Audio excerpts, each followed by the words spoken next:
A ver, pensemos en esto. 200 años. 200 años en los que dos mundos enteros chocaron en una guerra. Una guerra santa.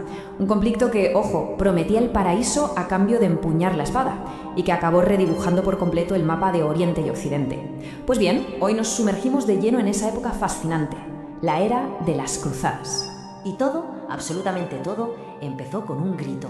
Una sola frase, pero ¿qué frase? Que se extendió como la pólvora por toda la cristiandad. Dios lo quiere.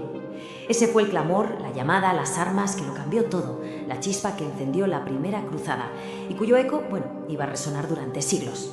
Bueno, pues vámonos al año 1095. Estamos en el Concilio de Clermont y allí un hombre, el Papa Urbano II, se levanta y da un sermón que pasaría a la historia. Les pide a los caballeros de toda Europa que por favor dejen de pelearse entre ellos y que dirijan sus espadas hacia el este para recuperar Tierra Santa. Y la oferta era irrechazable. No era oro, no eran tierras, no. Era la remisión de todos los pecados. O sea, una promesa de paraíso en toda regla. Y para que nos hagamos una idea de la escala de todo esto, la era de las cruzadas se extendió durante 2 siglos.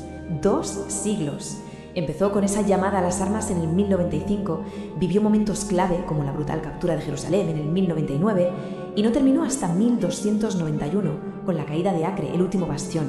Estamos hablando, en fin, de 200 años de fe, de muchísima ambición y, por supuesto, de sangre. Claro, de las palabras se pasó rápidamente a la acción. Es que la promesa del Papa fue un auténtico revulsivo. Movilizó a decenas de miles de personas. Decenas de miles, hablamos de nobles, caballeros, pero también campesinos, gente de toda clase social, que literalmente se cosió una cruz de tela en el pecho y se lanzó a una marcha épica y sobre todo brutal hacia Oriente. Pero claro, ese camino no fue un paseo, ni mucho menos. Fue una auténtica odisea. Tuvieron que cruzar la Anatolia, que era un territorio súper hostil. Soportaron un asedio larguísimo y agotador en Antioquía. Y por fin, después de años de lucha, de penurias, llegaron a las murallas de su gran objetivo, Jerusalén. Eso sí, cada paso de ese camino se pagó con un precio altísimo. Y entonces, en 1099, Jerusalén cayó. La primera cruzada llegó a su clímax con un asalto de una violencia extrema. Fue una masacre perpetrada en nombre de Dios que, lógicamente, dejó al mundo en shock. Y sobre esas cenizas, los cruzados fundaron su propio reino. Era como un trocito de la Europa feudal, pero plantado a miles de kilómetros de casa.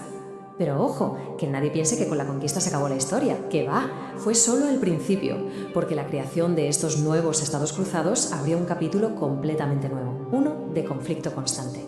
Defender esos territorios se convirtió, de la noche a la mañana, en la nueva gran obsesión de Europa. 192 años. Pensemos en esa cifra. Son casi 2 siglos de presencia cruzada en Tierra Santa. Un periodo larguísimo marcado por una existencia, bastante frágil, siempre al borde del abismo, con guerras que iban y venían, y una convivencia entre culturas, imaginemos, increíblemente tensa. Y en el centro de todo este lío tenemos a 2 figuras, 2 arquetipos enfrentados. Por un lado, el caballero cristiano, que lo movía su fe, su deber, y esa promesa de redención en Tierra Santa. Y por el otro, el guerrero sarraceno, que es como llamaban los cruzados a los musulmanes de la zona, que luchaba su propia guerra santa, su yihad, por defender su tierra y su honor. Eran en esencia 2 mundos, 2 visiones, en colisión frontal. Y claro, una época así, de tanto fuego y tanta fe, tenía que forjar leyendas. Y vaya si lo hizo. Salieron nombres que nos suenan a todos, como Saladino, el gran sultán que consiguió unificar al mundo musulmán, o Ricardo Corazón de León, el famoso rey guerrero de Inglaterra. Se convirtieron en los grandes protagonistas de este choque.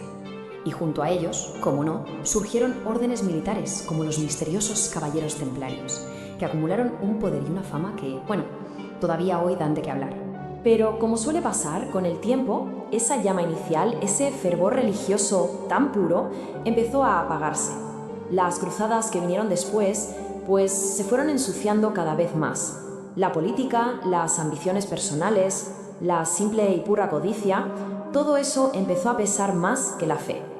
El idealismo del principio, sencillamente, se estaba desvaneciendo. Y si hay que buscar un punto de inflexión, un momento en el que todo se torció de verdad, ese es seguramente la Cuarta Cruzada. En 1204 ocurrió algo impensable. Los cruzados, en vez de ir a Tierra Santa, acabaron saqueando Constantinopla, la ciudad cristiana más grande y rica del mundo. El ideal original no es que se hubiera corrompido, es que se había perdido por completo. El movimiento había perdido el norte.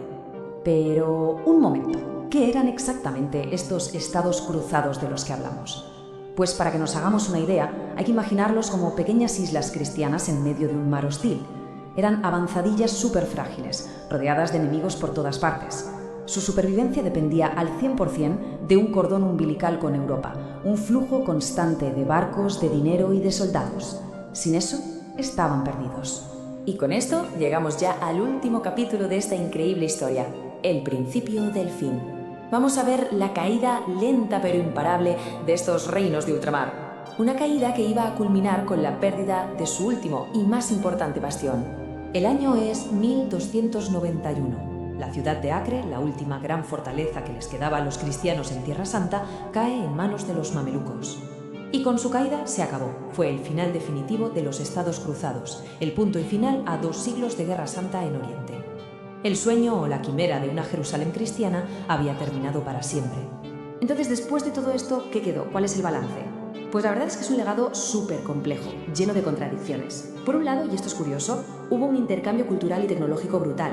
El álgebra, las especias, un montón de cosas fluyeron de Oriente a Occidente. Pero la otra cara de la moneda es mucho más oscura.